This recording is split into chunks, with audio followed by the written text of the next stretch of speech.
Vamos. ¿Cómo están a todos los seguidores de Hicha? Tengan todos ustedes muy buenas tardes y buen provecho. Estamos en una nueva emisión de su programa Paren el Chenco. Esta vez hemos invitado a Marcelo Arequipa. Estamos básicamente con una temática electoral, por lo tanto estamos procurando contar con el apoyo básicamente de especialistas en lo que es la ciencia política. Entonces, como cada programa, tenemos la presencia de Sharon Fernández, la presencia de William Machaca, y bueno, junto con ellos vamos a tratar de armar algo muy interesante con Marcelo para poder aclarar algunas cuestiones respecto a la temática que hemos elegido como motivo de charla, ¿no? Encuestas y campañas bajo la lupa. Así se llama nuestro programa. Distorsión o realidad. Es lo que vamos a ver. Para hacer un pequeño balance introductorio, hemos estado viviendo básicamente a través de los medios de comunicación la exposición de varias encuestas. Y estas encuestas, de alguna manera, siempre se dice que son una fotografía del momento y de alguna manera reflejan también el estado de la opinión pública, en específico del electorado. Lo que llama la atención es que en estas últimas encuestas que se han sacado por la red Unitel y por la revista Poder y Placer, hay interesantes distancias entre las preferencias de los electores respecto a ciertos candidatos. El ejemplo más elemental es el que sucede en Santa Cruz, ¿no? Respecto a la candidatura de Gary Áñez y Johnny Fernández, en lo que respecta a la alcaldía. Y eso llama mucho la atención. ¿Cómo puede ser que en un periodo de muestra casi similar, hablando de tiempo, haya diferencias notables, ¿no? Unas diferencias que se marcan entre una empresa encuestadora y otra empresa. Pero también llama la atención el tema de los indecisos, ¿no? El número de indecisos, tanto en las encuestas que se toman en Santa Cruz como en la ciudad de La Paz. Entonces, lo que queremos reflexionar junto a Marcelo es qué tan confiables son las empresas encuestadoras, ¿no? Es decir, las empresas encuestadoras realmente asumen un papel serio, responsable y reflejan lo que es la realidad, o hay algo de distorsión ahí. Bienvenido, Marcelo. La pregunta está lanzada. ¿Cómo ves el tema de las encuestadoras en este proceso electoral que estamos viviendo? Gustavo, muy buenas tardes. Sharon, igual, y Wilmer, igual, encantado de estar con ustedes hoy día. Y a quienes nos dan, digamos, el placer de observarnos un poco en estos minutos, ¿no? Eh, Mira, yo creo que, bueno, empezaría, digamos, con una explicación muy cortita, pero además, digamos, metodológica, digamos, o teórica, digamos, si quieres, sobre el asunto de las encuestas, ¿no? Son un instrumento, son un instrumento para medir sobre todo percepciones, lo que se conoce comúnmente como emociones, ¿no? Para eso sirven las encuestas, en realidad. Intentan recoger en términos cuantitativos las percepciones y las emociones de los individuos, para cualquier tipo de temática, en todo caso. Y en este caso es una temática político-electoral, ¿no? Ahora, depende mucho de la formulación del tipo de pregunta que hagas para poder recoger mejor esa emoción del ciudadano, ¿no? Lo pongo con el siguiente ejemplo. En la pasada elección general de octubre del año pasado, había un grueso digamos, un bolsón de electoral que estaba entre indecisos y voto oculto, entre un 20 y un 25%, ¿no? Las empresas encuestadoras suelen hacer un ejercicio complementario a la simple pregunta de decirte, ¿por quién vas a votar este domingo? ¿No? Si hay personas que dicen, no tengo todavía decidido o no te voy a decir por quién, luego puedes hacer algunas preguntas que suelen ser, digamos, unas preguntas complementarias, pero muy valiosas. Por ejemplo, en nuestro contexto, si a mí me dijeran por quién vas a votar y yo dijera no tengo todavía decidido por quién voy a votar, pero la siguiente pregunta sería, ¿tú crees que así ha habido fraude o ha habido golpe? Entonces, si yo digo ha habido golpe, bueno, pues ya más o menos sabemos hacia dónde va a ir, digamos, mi intención, digamos, posiblemente digamos, dónde voy a votar, ¿no? Entonces, esas preguntas de control son sumamente importantes para reducir en la medida de lo posible ese universo de votantes indecisos y de votantes que tienen el voto oculto, ¿no? Y luego otra contingencia más, y termino con eso, digamos, por lo menos esta primera breve explicación, otra contingencia más es un tema cultural. en Occidente los bolivianos solemos mentir a menudo con las encuestas. No que mentimos en nuestra vida diaria, no necesariamente, ¿no? Pero no solemos decir las cosas tal cual son, por diversas razones, no porque nos dé la gana, digamos, de sabotear el trabajo, sino porque vivimos en una sociedad altamente politizada, ¿no? Con una discusión muy fuerte política en general. Y entonces, digamos, yo vivo en la ciudad de La Paz o yo vivo en la ciudad del Alto, vivo en la ciudad del Alto y mi medio social, digamos, por decir algo, es bien masista y yo voy a querer votar por la otra fórmula política. No voy a poder decir abierta y públicamente que quiero votar por la otra fórmula política que no es del MAS o en La Paz, que no voy a decir que voy a votar por el MAS, simple y llanamente porque hay un tema ahí de presión social, ¿no? De presión social importante. Entonces prefiero no decir o mentirte y decir, sí, voy a votar por el MAS, digamos, en el Alto, pero no lo voy a votar, ¿no? O viceversa, igual en la ciudad de La Paz. En otros contextos o en otras regiones no pasa necesariamente lo mismo porque la sociedad no está tan politizada en realidad, no está tan politizada. Entonces, hay varias contingencias otra vez frente a las cuales uno se enfrenta cuando empieza a ver datos de encuestas o cuando quiere hacer una encuesta. No es necesariamente un instrumento malo la encuesta, no necesariamente es un instrumento bastante interesante para medir, digamos, temperaturas en algún momento, pero ya digo, lo más importante aquí es que recogen emociones y recogen percepciones. No es que recogen cálculos racionales perfectos de los individuos, ¿no? Ok, gracias Marcelo. Yo antes de darle la palabra a Charo, solamente tengo una inquietud. Sin embargo, por ejemplo, ¿qué tan confiables son las encuestas cuando tienen un número de indecisos que están rondando, por ejemplo, en la anterior elección, ¿no? 20-25%?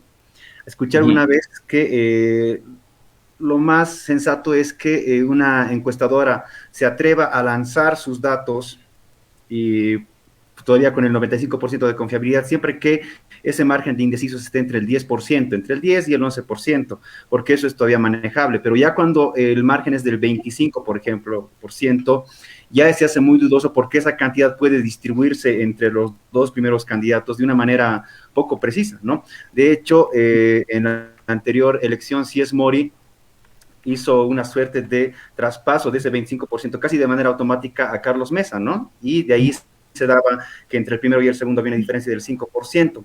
Entonces, voy a esa pregunta porque considero que la empresa, por ejemplo, en este caso Sias Mori, hizo como que, no sé si intencionalmente, no sé si ya con una preferencia en sí, ideologizados o con un interés de por medio, el manejo de ese 25 o 20% de manera intencionada hacia un candidato de su preferencia. Entonces, de ahí yo me pongo a sospechar y digo, ¿qué tan confiable realmente es una empresa encuestadora? Hay pareciera que intereses detrás de esa empresa. ¿Cómo lo ves? ¿Las empresas son meramente técnicas o realmente se cruzan algunos intereses ahí o hasta financieros, ¿no? Mira, en una encuesta de intención de voto hay dos momentos en los cuales tú presentas los datos, ¿no? Presentas primero el dato frío de con cuánto han quedado con intención de voto tal candidato y un porcentaje de voto indeciso determinado, ¿no?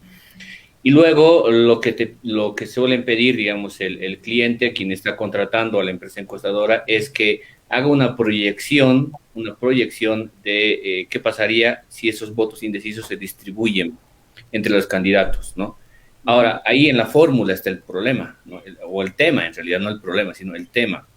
Por eso, en muchos contextos que se estudian las encuestas, se las denomina también como una suerte de cocina electoral, es decir, es una cocina. A ver, yo tengo varios ingredientes, ¿no? Tengo varios ingredientes, entonces depende mucho de qué ingrediente le voy a poner en la comida para darle, digamos, más sabor de una determinada forma u otra, ¿no?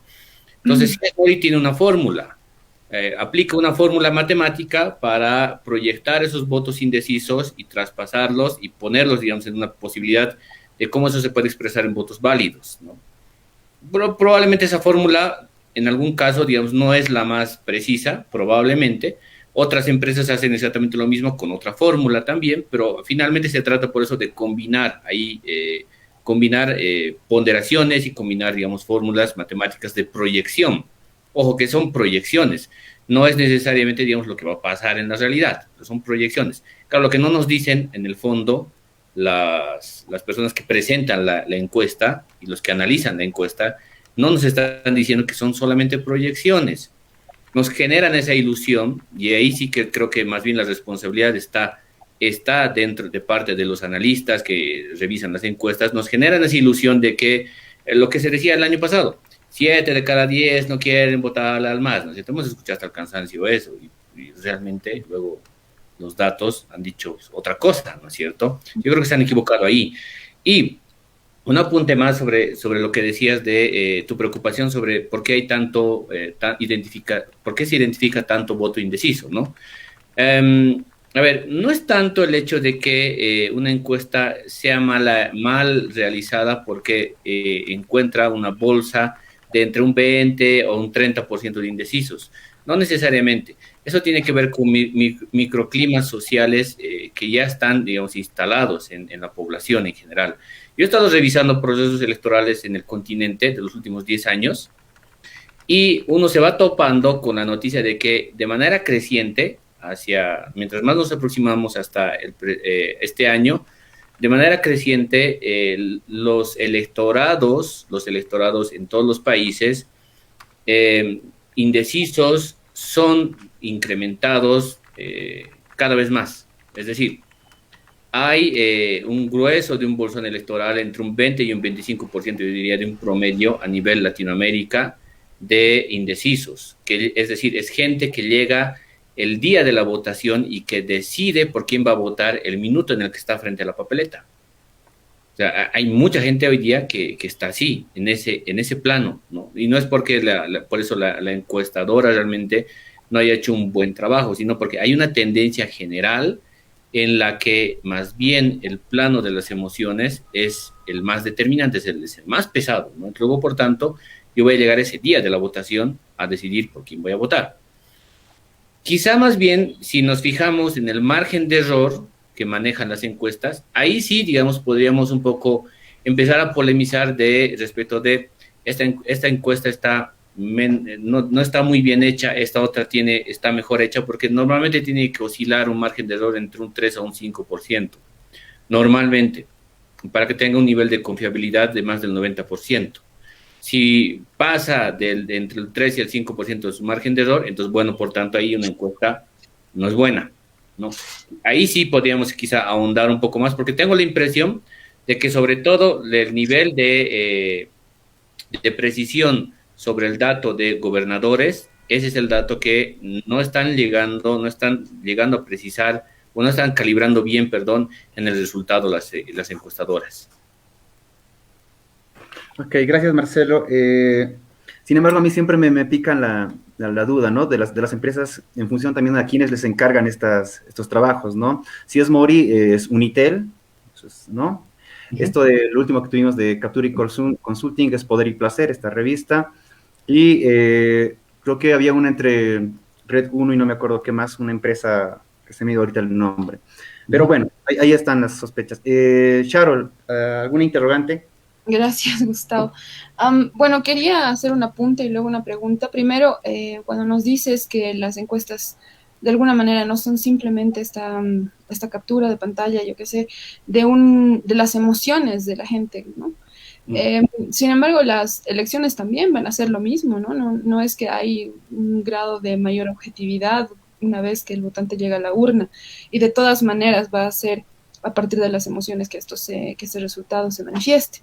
Lo que quería hacer para hilar esto de las encuestas con la campaña es hacerte una pregunta. Esta semana tú dijiste que Eva Copa es simplemente simplemente es mío, ¿no? Pero una paliza temporal al levismo y no al masismo.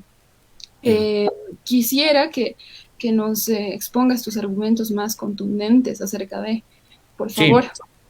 Sí, gracias, Sharol. Gracias por seguir además un poco la impresión que tengo respecto a las cosas que digo, ¿no? A ver, yo la verdad definitivamente creo que hoy día la política en general y de manera mucho más específica la nuestra, la boliviana, está fuertemente determinada por el plano de las emociones. No hay aquí necesariamente, digamos, la búsqueda objetiva por la verdad de los hechos, ¿no? No digo porque seamos tontos, no, sino porque simple y llanamente es el clima, digamos, político en general que estamos viviendo, ¿no? En el mundo y ahora de manera particular en el caso nuestro, ¿no? Tenemos un escenario en el que vivimos como que en ciertas burbujas, aislados los unos a los otros, y además ese escenario de burbujas está fuertemente retroalimentado por la presencia de los candidatos en los medios de comunicación, pero estos candidatos, los políticos en general, se presentan como si fueran un producto, solamente como si fueran una suerte de una mercancía, ¿no? Y lo que hacen es ofrecerse como un producto, es decir, como si estuviéramos entrando a un mercado, ¿no? Entonces, luego, por tanto, por eso vemos que hay candidatos que dicen que son más pintudos, otros candidatos que aparecen haciendo, digamos, sus juegos con sus muñecos, otros que hacen diferentes cosas. Entonces, como por eso, es un mercado. Y en ese escenario, claro, no estamos hablando, digamos, en términos estrictamente racionales en los cuales todos nos leemos los programas de gobierno y luego vamos a debatir esas cosas, ¿no? Sino que hay una retroalimentación entre los medios de comunicación, lo que nosotros consumimos y la conducta de los candidatos, ¿no? Ahí hay un círculo, que no sé si decir es círculo vicioso o círculo virtuoso, pero es un círculo que se retroalimenta todo el tiempo, ¿no? Todo el tiempo. Y luego, segundo, sobre lo de Eva Copa. A ver, Eva Copa yo creo que es un fenómeno político en sí mismo, sí, ciertamente, pero para mi gusto, a mi juicio, Eva Copa hoy día representa una ruptura político-electoral en el MAS. No representa una ruptura político-estructural, todavía no. Yo creo que es muy aventurado decir que es una ruptura político-estructural dentro del MAS, porque para que realmente represente eso, yo creo que tienen que pasar varias cosas. O sea, la primera evidencia ahora mismo es que Eva Copa ha puesto sobre la mesa la idea de que el levismo y la dirigencia del MAS, es decir, todo el levismo, la corriente del levismo se ha equivocado. Se ha equivocado y por eso viene ahora la paliza electoral, ¿no? Pero es una paliza, por eso decía, temporal, electoral, ¿no? En gran medida, porque Eva Copa lo que hace inteligentemente hoy día, y lo reflejan por eso los datos de las encuestas, es aglutinar dos mundos, dos conglomerados electorales grandes, ¿no? El primer mundo es el votante masista en el Alto. Eva Copa no ha tirado la puerta del MAS, es decir, no se ha salido renegando del MAS, criticando al movimiento al socialismo, se ha salido criticando a la dirigencia del MAS, ¿no?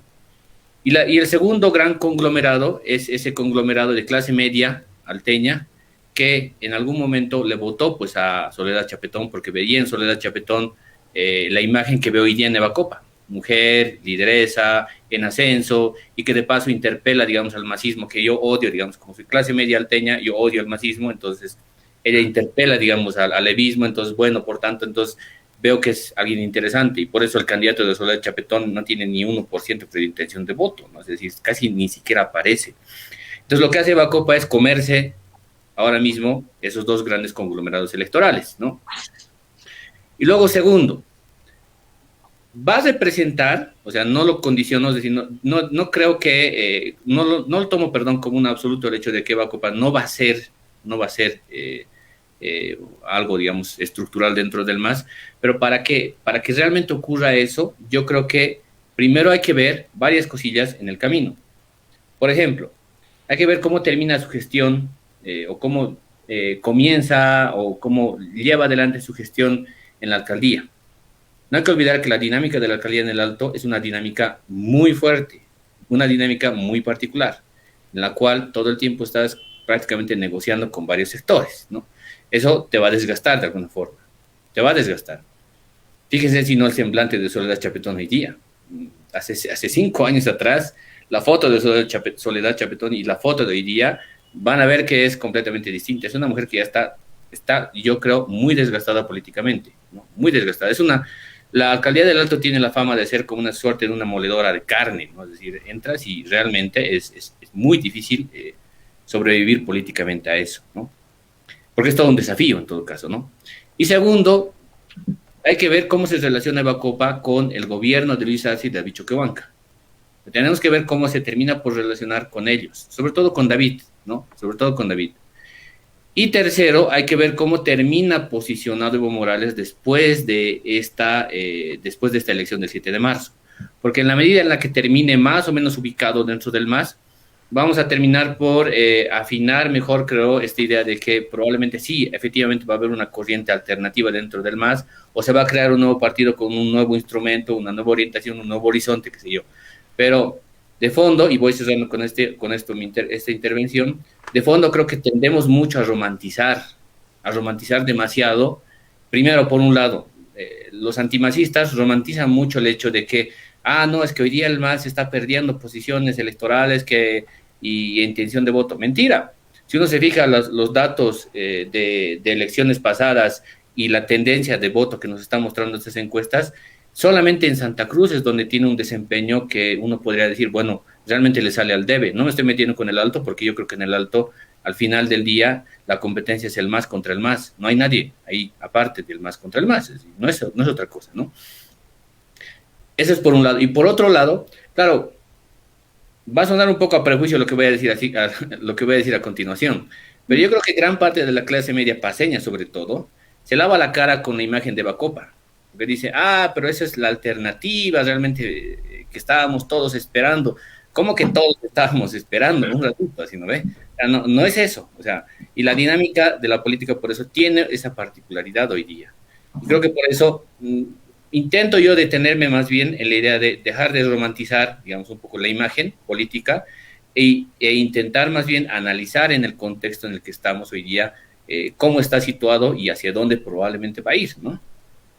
Marcelo, muchas gracias. De esto que apuntas a propósito de Evo Morales, podría yo entender, quiero corroborar contigo, podría entender que la renovación o el cambio estructural adentro del movimiento al socialismo va a depender de cuánto poder o no pueda aún retener Evo Morales. Sí, yo creo que en gran medida hoy día Evo Morales ya no es el actor que definía o que define realmente el rumbo de lo que significa el movimiento socialismo. Ya no es. Es un actor más dentro de el MAS, eso sí.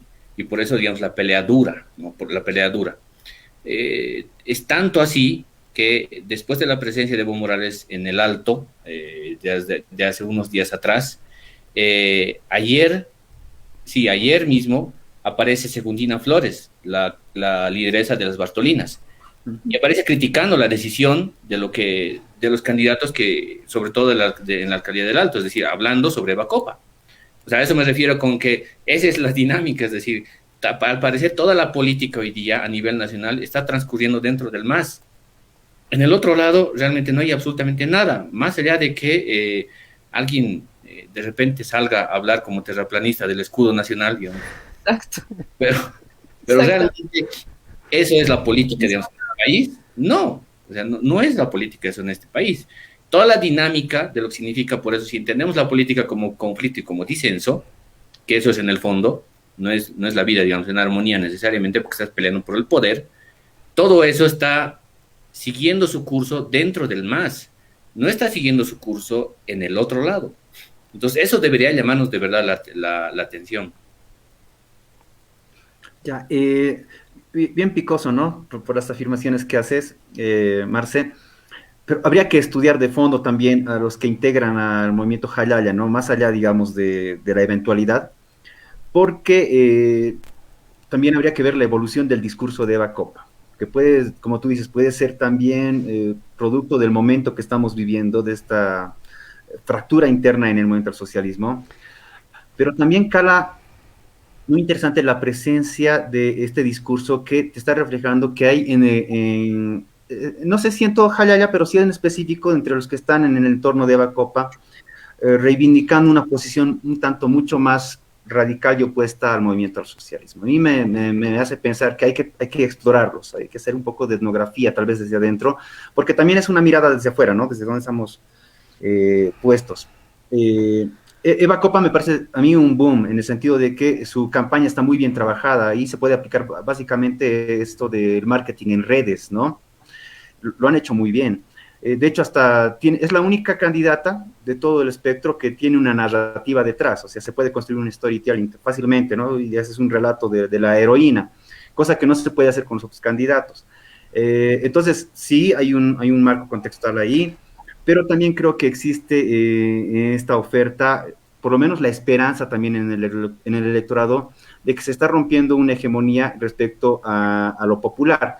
Y como vos dices, ¿no? No es tanto una pugna, digamos, con el otro lado, es una pugna al interior, ¿no? Es decir, son los bloques populares los que al fin de cuentas parece que estuvieran disputando qué tipo de representación queremos. Y esta es una oportunidad. No lo veo tanto como romántico, pero sí lo veo como un hecho. Tal vez ahí, Wilmer, quisieras complementar o podrías ayudarnos con Sí, con algunas interrogantes. sí, yo por lo menos sí, tengo mi interpretación sobre ello. Entiendo lo que Marcelo dice, lo conflictivo que puede ser una gestión, sobre todo en un municipio como con las características que tiene el Alto. En Mm. realidad, políticamente, creo que apostar por una alcaldía en el Alto políticamente no es el negocio. Creo que le hubiera ido mucho mejor si hubiera tal vez tenido un perfil como ministra en actual gestión, cosa que no sucedió. Yo ahí me pregunto, sobre todo un poco voy más al punto de la ruptura o no. Yo entendiendo esto, es decir, ¿por qué el MAS no le aperturó algún espacio dentro de la actual gestión o por qué trató de evitar, con las consecuencias que hemos visto, de que Eva podría ser la candidata del MAS? Es decir, hasta qué nivel dentro de la estructura o cúpula del MAS digamos, hay una ceguera o una especie de cesarse a cualquier posibilidad de conflicto o de disputa o de crisis interna dentro del MAS. Yo creo que el MAS decidió, es decir, ¿no? Evitar lo que decía Marcelo, es decir, una fractura interna dentro del MAS, ¿no? Para evitar esa fractura interna del MAS, pues tenía que excluirse la Eva Copa, ¿no? Pero al final Eva iba a ser, o lo que pues más probable es que va a ser la ganadora. Y al final de cuentas es el electorado, es decir, es un voto, nadie va a poder, digamos, cuestionar su legitimidad en las urnas. Ahí yo Mm. encontré una interpretación, ¿no? Es decir, hay dos interpretaciones, ¿no? Una como la de Susana Bejarano, en la que dice, bueno, aquí no es una disputa entre dos polos opositores, sino es que es una disputa del más contra el más. Es más, hay una lectura desde el más, ¿no? Un poco dentro del arrepentimiento, decir que, bueno, Eva no tiene un discurso opositor al más, pero si uno ve los videos, sí lo tiene, ¿no? Por lo menos el último carajazo que le, que le salió, ¿no? Es decir, sí tiene un discurso de ruptura y sí tiene bueno, el entorno más allá, que hay un cambios dentro de la discursividad y la narrativa misma, eh, que es un poco lo que veo y tal vez ahí le pregunto a Marcelo. ¿Es posible? Bueno, generalmente dentro de estos últimos 10 a 14 años el MAS siempre ha tenido como un bloque opositor, ¿no? Al oriente, es decir, a grupos de poder dentro de la economía cruceña, sobre todo, es muy probable que ese rol lo juegue nuevamente Luis Fernando Camacho contra su victoria para la gobernación. ¿Sería viable para el MAS estos 4 o 5 años de gestión que le quedan tener un gobierno digamos, un gobierno que pueda bloquear una gestión posible de Bacopa y abrir otro frente de conflicto, pero muy cercano, en este caso muy cercano y muy parecido, digamos, discursivamente al propio MAS, es decir, identitariamente un bloque aymara? ¿Cómo lo verías? ¿Es posible eso? Por la movida que está generando Eva Copa, más allá, digamos, de las vicisitudes, como decía Gustavo, es un fenómeno que va a ser interesante estudiar de aquí para adelante la campaña. Creo que no hay ni jefe de campaña, yo digo que es la forma sindical llevada a lo digital y es una Mm. cosa de competencia, espontaneidad, bastante juventud. Es una nueva generación, ¿no?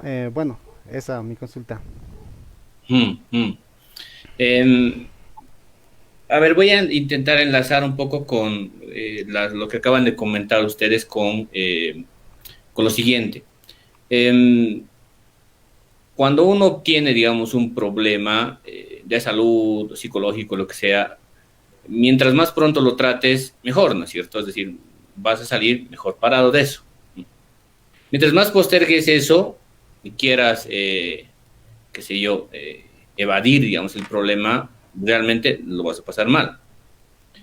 Y lo pongo ese ejemplo con qué es lo que está pasando hoy día con el masismo y con el antimasismo. En el masismo yo creo que ya hoy día están pasando esa dinámica de enfrentar sus dilemas internos propios. Lo están viviendo. Por eso esa competencia tan dura. Y ahora lo pongo, digamos, con 3 actores, si quieren. Las organizaciones sociales, todas las que componen el movimiento al socialismo en general, el gobierno de Luis Arce, David Choquehuanca y Evo Morales, ¿no? Dentro de todo ese mundillo está también Eva Copa, si quieren. Entonces, hay una dinámica ahí de competencia muy fuerte, ¿no? Que se traduce en el hecho de que efectivamente están intentando resolver un problema que es bastante natural que iba a aparecer, porque no han tenido el poder, han sido desplazados del poder y ahora tienen que empezar a reconducirse porque el 2025 se va a inaugurar otro ciclo político en este país, otro ciclo político histórico se va a inaugurar el 2025 y tienen que estar ya preparados para eso. Veo que hay entonces eso. En el otro lado, en el antimasismo, no veo eso. Lo que veo es una reunión de café entre Carlos Mesa, Samuel Doria Medina y Luis Revilla para decir, bueno, el Waldo que sea nuestro candidato, ¿no es cierto? No veo la reunión, la dinámica interna en la que hay pugnas internas, qué sé yo, y problemas, sillazos, lo que sea, digamos, lo que sea, que tiene que haber en una organización política. Si quieres tener proyección hacia adelante, necesitas tener realmente un conflicto y una competencia interesante. No he visto eso, tampoco lo he visto en Santa Cruz, cuando los demócratas ya están realmente desaparecidos, ¿no? Y es Camacho el que está hegemonizando eso, ¿no? Entonces no hay esa dinámica, no hay esa dinámica. Ahora, ¿hacia dónde va a reconducir eso al interior del movimiento al socialismo? Y enlazo con lo último que decía Wilmer. Yo creo que Eva Copa necesita de Luis Arce y de David Choquehuanca para gobernar con tranquilidad. Y David Choquehuanca y Luis Arce necesitan de Eva Copa para gobernar con tranquilidad. Es decir, se necesitan mutuamente, ambos. No estoy poniendo ahí a Evo Morales, por si acaso, no he dicho la palabra Evo Morales aquí, ¿no? Es decir, ambos se necesitan mutuamente, porque en la medida en la que ambos se generen escenarios de un poco administración y de gobernabilidad, digamos, más o menos tranquila, van a poder salir, digamos, mejor posicionados en términos políticos, ¿no? Distinto va a ser el panorama ya cuando empecemos a observar, digamos, las arremetidas internas que van a seguir habiendo seguramente respecto de qué tipo de posiciones quieren seguir ocupando algunos sectores, ¿no? Algunos sectores. Pero creo que gran parte del problema interno que tiene hoy día el movimiento al socialismo se va a terminar por resolver en esta elección subnacional. La verdad, yo creo que ahí se va a terminar por resolver. Y quizá es muy pronto por eso también para aventurarnos a decir que o Eva Copa va a representar un proyecto hacia adelante con perspectiva importante y potente, o Eva Copa se va a terminar por morir, digamos, en la alcaldía del Alto, en términos de políticos, ¿no? Es decir, va a terminar por existir. Todavía es muy pronto.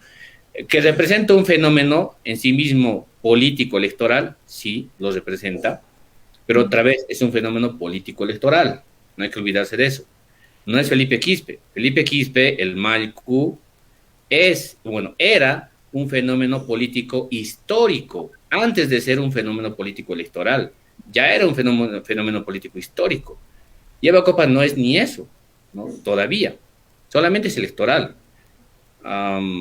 Por eso tengo, digamos, ciertos reparos con esta lectura, o sea, poniendo, digamos, en perspectiva. Sí, Sharon. Entonces, ¿qué tendría que pasar con Eva Copa para convertirse en este fenómeno que trasciende lo electoral y se hace no solamente histórico, sino también quizás una posibilidad de cambio en cómo se hace la política en Bolivia? No creo tampoco que tenga que convertirse necesariamente en un Yacu Pérez, digamos, ¿no? O sea, no necesariamente tendría que pasar eso, ¿no? Pero yo creo que ciertamente tendría que retomar posiciones estratégicas dentro de, digamos, o en compañía de, por ejemplo, David Choquehuanca, ¿no? No creo que sea, digamos, la segunda de David, no necesariamente, o que sea, digamos, la primera, en todo caso, pero hay una acción estratégica que va a depender de qué es lo que vaya a hacer en los siguientes años, va a ser sumamente importante. Si termina absorbida por la gestión pública del Alto y termina solamente, digamos, apareciendo en la rendición de cuentas que hacen todos los años de gestión pública y termina, digamos, quejándose porque no le dejan hacer gestión, no va a trascender en el tiempo. No va a ser un fenómeno político histórico, no lo va a ser. Pero si realmente sabe hilvanar y además de tener una buena gestión pública en el Alto, además de eso, articula a nivel de lo que es el departamento, a nivel de lo que es incluso el gobierno nacional, se encarga, perdón, de articular y coordinar negociaciones y posiciones, ahí sí creo que va a empezar a representar un fenómeno político histórico. Por eso decía hace rato, ambos se necesitan. Este gobierno necesita de Evacopa y Evacopa necesita también de este gobierno. Entonces, es un tema, yo creo, de ponerle un poquito más de inteligencia política a las cosas y darle de una cierta perspectiva y horizonte, ¿no? A ver, Marce, me haces pensar en lo siguiente, es decir, con la lectura que nos ofreces, me haces ver que en realidad, digamos, tenemos una línea un tanto conservadora y no tanto en el sentido político de la palabra, es decir, aquí en el occidente todavía se mantendría en cierta medida la proyección del proceso de cambio como la única vía posible. Cochabamba, con lo de Manfred Reyes Villa, con esa intención de voto, tendría la intención, por lo menos sus principales, en su ciudad, de retornar a la vieja lógica, ¿no? Del partido político más inclinado al liberalismo o al neoliberalismo, Santa Cruz con su posición de que nunca cambia, ¿no? Entonces, o sea, estamos en los mismos cuadros geográficos, en el mismo escenario, porque si Evacopa no representa una alternativa diferente, y más bien, de alguna manera, es nomás una extensión del movimiento al socialismo, solamente que con otro nombre y con otro género, entonces no hay mucho cambio. Yo estoy pensando en que no creo que sea tan simple, es decir, yo veo más bien una ruptura y no tanto romantizando la cosa, porque entiendo que Evacopa está siendo de alguna manera trabajada no solamente por ella, sino por un conjunto de actores políticos que no pertenecen a la vieja lógica del masismo, aunque hay gente del MAS ahí, obviamente gente que se fue con Evacopa.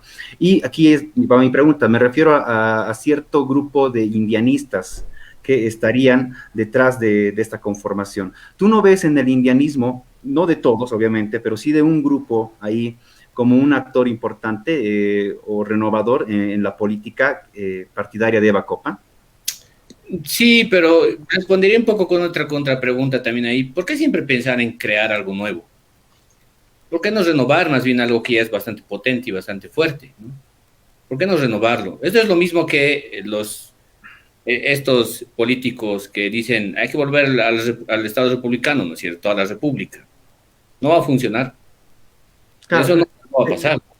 Ahora, es que el problema es que se intentó, ¿no? Hay los relatos de Evacopa exigiéndole o pidiendo a la dirigencia del MAS que la tomen en cuenta para la alcaldía, esto cerrándose, y finalmente hacen que salga y no se articule a otra estructura partidaria. Es como que pedirle al movimiento al socialismo renovación interna, por lo menos en cuanto a sus dirigencias, es un tanto difícil. Entonces, parece que la política tiene que fluir respecto a esta visión del proceso de cambio desde otros frentes, porque parece que al interior esa idea de renovación no funciona. Pero es que otra vez es que es la dirigencia, ¿no? No es el masismo. Hoy día hay el masismo como identidad ya consolidada, como identidad política consolidada muy fuerte, ¿no? Y hoy día el debate o la pelea es con la dirigencia. En la medida en la que la pelea con la dirigencia se resuelva, por eso digo, Evacopa no termina de dejar de ser masista. Y eso no está mal. O sea, no es que la esté insultando, digamos, al Evacopa. No, es una identidad política construida, ya con una raíz muy fuerte, ¿no? Donde conviven indianistas, donde conviven mestizos, donde conviven sectores de clase media, conviven muchos ahí dentro, ¿no? Entonces, vuelvo a lo que decía hace rato, es decir, no se trata de otra vez constituir algo nuevo, digamos, y empezar las cosas, ¿no? Yo creo que se trata más bien de remozar las cosas, de darle, digamos, más vitalidad y más oxígeno a aquello que ya está, digamos, de alguna forma consolidado y pelear más bien en otro, ya en el otro espacio, disputar, digamos, el poder frente a lo que va a empezar a venir. Porque, ojo, um, la discusión y la disputa regional yo creo que se va a empezar a agudizar mucho más fuerte en los siguientes años. Porque tienes ahí un actor que Camacho no es Rubén Costas, ¿no? Camacho ya, incluso siendo candidato, ya otra vez ha soltado, digamos, el tufillo del golpe, ¿no es cierto? Ya hemos escuchado eso, ¿no es cierto? Ya hemos empezado a escuchar otra vez eso. Si a pesar de todo lo habilitan a Manfred o realmente a quien ponga ahí como candidato a la alcaldía gana y Manfred cobra vigencia, vas a tener también otro problema fuerte porque no estás hablando de políticos moderados, estás hablando de políticos que están anclados más hacia el extremo de la derecha, ¿no? Y vas a necesitar ciertamente por eso ponerte fuerte en Occidente, ¿no? ¿Quién representa un poco ese dique de contención o quién puede representar un poco ese dique de contención? ¿Franklin Flores siendo gobernador de La Paz? No. La gobernación de La Paz siempre es absorbida por el poder central. Casi siempre es absorbida por el poder central. Los gobernadores no necesariamente tienen un buen juego político, los gobernadores de La Paz. La alcaldía de La Paz con Iván Arias, no tampoco. Porque igual le va a pasar probablemente, estoy lanzando una hipótesis, le va a pasar probablemente lo mismo que le ha pasado a Luis Revilla, lo mismo que a Juan del Granado. No van a poder salir de la hollada, no van a poder hacer nada más, ¿no? El Alto es la segunda ciudad con más votantes a nivel nacional. Es la segunda ciudad con más votantes a nivel nacional. Y yo creo que ciertamente, o sea, el papel por eso que vaya a ejercer Eva Copa, por eso en ese liderazgo, es importante. Como dique de contención y como alternativa, si quieres, a lo que está empezando a venir desde la derecha. Porque lo que está viniendo desde la derecha es nomás algo notoriamente importante. Y en la medida en la que no se construya, por eso, un proyecto alternativo a lo que ya tenemos hacia el 2025, el siguiente ciclo político lo va a inaugurar la derecha. Y sabemos muy bien que los ciclos políticos duran en Bolivia entre 15 y 20 años. Digamos, estoy lanzando un dato, pero probablemente por ahí, ¿no? Pero depende mucho de qué es lo que se haga por eso en todo ese tiempo, ¿no?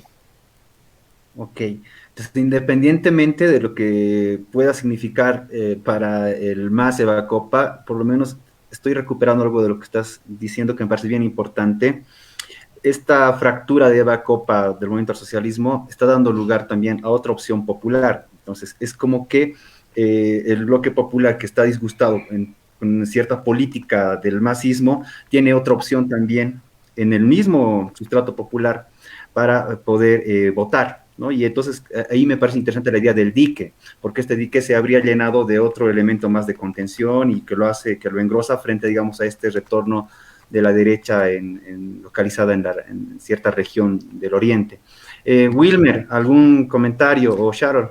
A mí tal vez, bueno, a mí yo escucho bastante a Santa Cruz y me parece muy interesante la mirada de sospecha y de bastante distancia que tienen sobre el liderazgo de Bacopa, es decir, que ellos no preveían el fenómeno Copa como una alternativa dentro del ámbito del bloque popular, es decir, el MAS ya está desgastado, su líder, Evo Morales, también. No ha habido la suficiente tiempo o capacidad de estructurar o renovar un liderazgo dentro del interior del MAS. Y me parece muy curioso dentro de este aspecto, me parece interesante el análisis que hace Marcelo sobre esto de dique de contención y alternativa. Pero yo lo vería un poco más como alternativa. Creo que si miramos un poco dentro de cómo se ha desarrollado esta campaña de las elecciones regionales, tomando en cuenta lo que decía Marcelo, que ya existe una identidad masista, del voto masista, yo creo que eso es una lectura dentro del mismo MAS, ¿no?, que tienen. Por eso es que la primera estrategia y narrativa de anulación de la candidatura de Bacopa es la traición, ¿no? Es decir, voto lineal, voto leal, etcétera. Toda la narrativa en contra de la candidatura de Copa es esa, ¿no?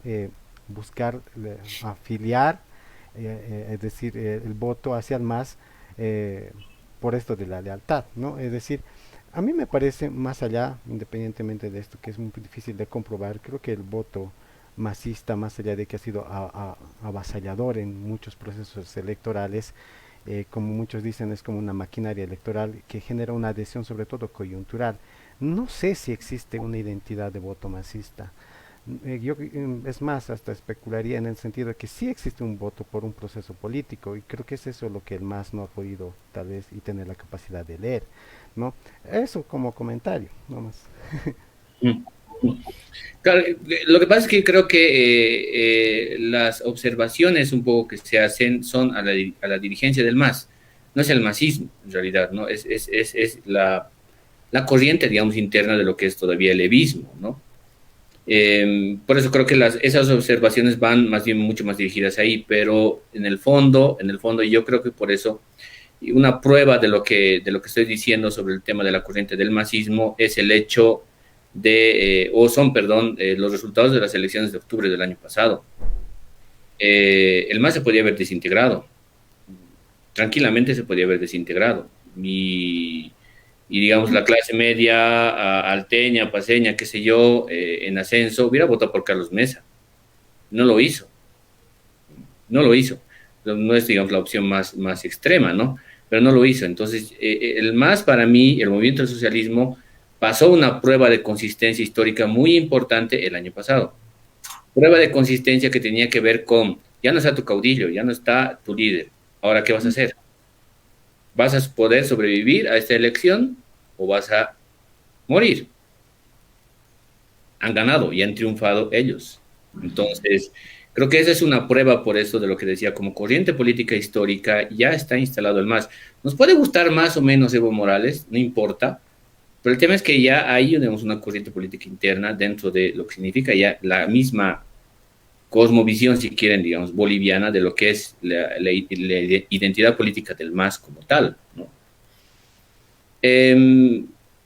Yo soy bastante escéptico por eso con las lecturas que le dan bastante matraca, digamos, a Eva Copa, como que viéndola como la salvadora, digamos, dentro de la izquierda otra vez, por eso, cuando en el fondo, o sea, es básicamente lo mismo, o sea, lo que decía, es decir, en el alto es el MAS contra el MAS, de verdad, no hay, digamos, en términos de corriente política, no hay donde perderse, es decir, no es otra cosa más que eso, y no está mal, no está mal, más bien yo creo que por eso Eva Copa, al tener ese mensaje que agarra un bolsón electoral grande y otro bolsón electoral grande, está demostrándole al movimiento al socialismo que ese es el camino en realidad, ¿no? Que ese es el camino y esa es probablemente la fórmula para seguir ganando elecciones en el futuro, ¿no? Representa una elección. De todas formas, incluso pensando, digamos, o especulando un poco si quieren, yo no creo que el votante masista, el de base, vería con malos ojos el hecho de que Eva Copa sea candidata a la vicepresidencia por el MAS el 2025. No creo que le dirían traidora, no te vamos a... ¿Quiénes le dicen traidora a Eva Copa hoy día en el MAS? Los dirigentes. No es la base que vota por el MAS, son los dirigentes. Entonces, es un tema, creo, de ir viendo, digamos, ciertos imaginarios, ¿no? Bien, Marce, es polémico, ¿no? Cuando tocas este tema, porque ya como vos dices, estamos en un momento del voto emocional. Obviamente se filtran muchos elementos racionales, pero son los mínimos. Nuestra parte reptiliana, ¿no? Incluso la parte mamífera de nuestro cerebro es la que más se activa en estos momentos. Pero es que si les dices, por ejemplo, a una gran cantidad de gente que tiene la esperanza, no solamente en el MAS, o sea, pretende romper la hegemonía del movimiento al socialismo, que en realidad es la continuación, es como que los matas de golpe, ¿no? Es decir, estoy votando por el MAS nuevamente. Se están dando cuenta recién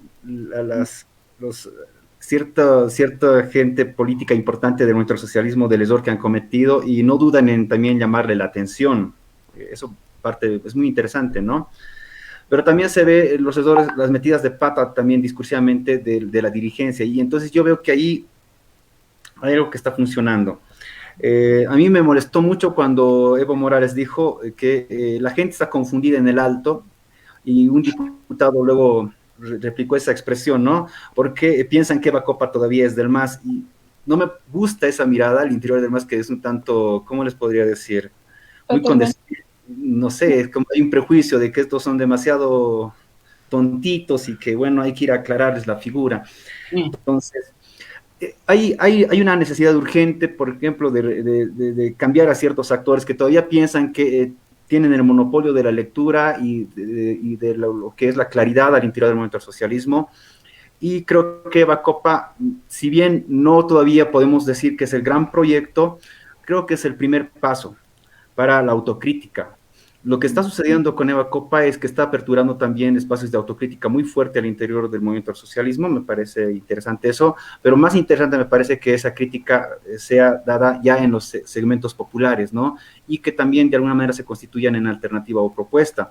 Por lo menos se va a empezar con el municipio. A mí me agrada mucho la idea de que haya más opciones populares Mm. y Mm. al interior del partido no haya la opción de renovación.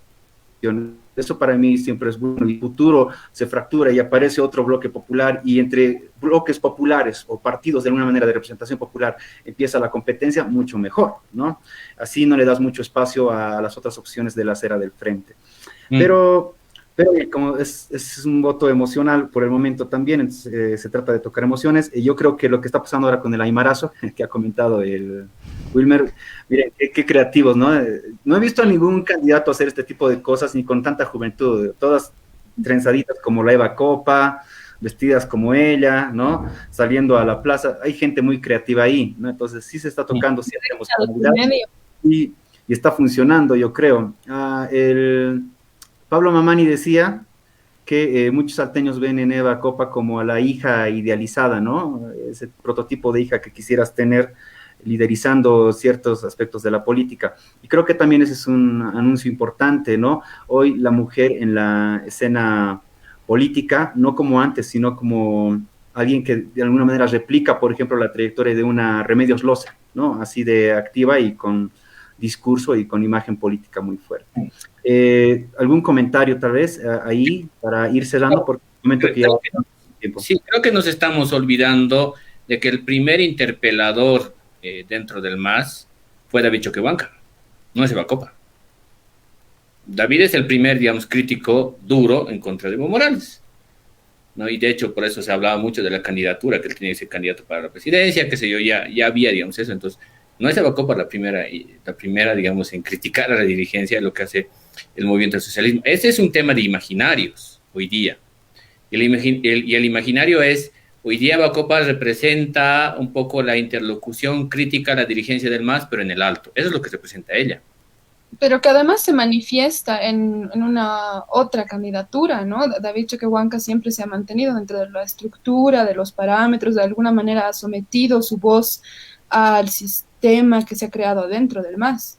Sí, no diría, ¿no? Porque igual finalmente David Choquehuanca termina siendo un puente con Eva Copa, ¿no? Un puente con el MAS todavía termina siendo, ¿no? Ella. Entonces, por eso decía, todavía sigue siendo un tema de imaginarios. David Choquehuanca era como, bueno, este realmente es alguien que le interpela a Evo Morales y critica la dirigencia de todo lo que era el evismo y su círculo, digamos, de poder en ese momento, ¿no? Eso es lo que representaba David Choquehuanca en su momento, como candidato incluso a la vicepresidencia y sus declaraciones polémicas que están registradas. Lo que pasa es que vivimos mucho del día a día nosotros, vivimos mucho, muy agarrados a qué es lo que está pasando hoy día, ¿no ve? Y la sensación y la percepción, por eso en el alto, es ella interpelando, digamos, a la dirigencia del MAS ahora. Eso se va a terminar el día de la elección. Por eso decía, hay tareas pendientes después. La interpelación, el carajazo que ha lanzado, todo se va a terminar el día de la elección. De en adelante vienen otras tareas, y esas tareas que vengan en adelante nos van a hacer un poco ver si realmente va a ser líder, va a ser, digamos, va a tener una proyección como líder política histórica, o solamente se ha quedado ahí, ¿no? Creo que hay por eso varias cosas todavía que están pendientes. Ok, interesante, Marcelo. Y este tema es muy, muy, muy polémico, ¿no? Teníamos que haber hablado de todas las candidaturas, específicamente del eje. Pero bueno, ha robado más la pasión desde lo que has inaugurado tú, Sharon, ¿no? Con la introducción de Eva Copa y el tema del proceso de cambio en realidad, ¿no? Tal vez ampliando un programa que hemos tenido en una anterior ocasión junto a Fernando García Yapur. Y va a seguir siempre siendo tema de polémica y controversia porque son debates necesarios que se necesitan dar al interior básicamente de los bloques populares que creen que es posible generar otro tipo de liderazgos y gestiones del poder más allá, por ejemplo, del momento del socialismo, porque es importante. Lo malo sería que no se geste también otras opciones, porque eso no habla muy bien de la democracia plural al interior. Yo había escuchado alguna vez un comentario de Gonzalo Rojas, y lo conoces a Gonzalo, Marcelo, diciendo que el MAS es un partido popular, pero es un partido que no es democrático, ¿no? Y la salida de Abacopa podría darle cierta razón, ¿no? Entonces, pero si hay estas dinámicas, más bien que tú estás encontrando, donde, por ejemplo, todavía existe esta cierta identidad, porque todavía para la gente hay, en el movimiento del socialismo, la posibilidad de representación y de existir política y socialmente. Bueno, entonces estamos hablando de que más bien hay un frente que de alguna manera sigue representando una forma de democracia de lo social aquí en nuestro país. Bueno, te agradecemos, Marcelo. Como siempre, las puertas van a estar abiertas, o bueno, en realidad nuestro Meet va a estar abierto para ti mientras dure la pandemia. Y bueno, ¿no? Nos vamos a encontrar con todos los que sigan acá a Paren el Chenco la siguiente semana, ¿no? Con otro tema así de interesante porque la coyuntura lo está marcando. Muchas gracias, Sharon. Muchas gracias, Will. Otra vez, gracias, Marcelo. Gracias. Hasta pronto. Esto ha sido Paren el Chenco. Gracias, Marcelo. Gracias, Marcelo. Gracias a todas y todos.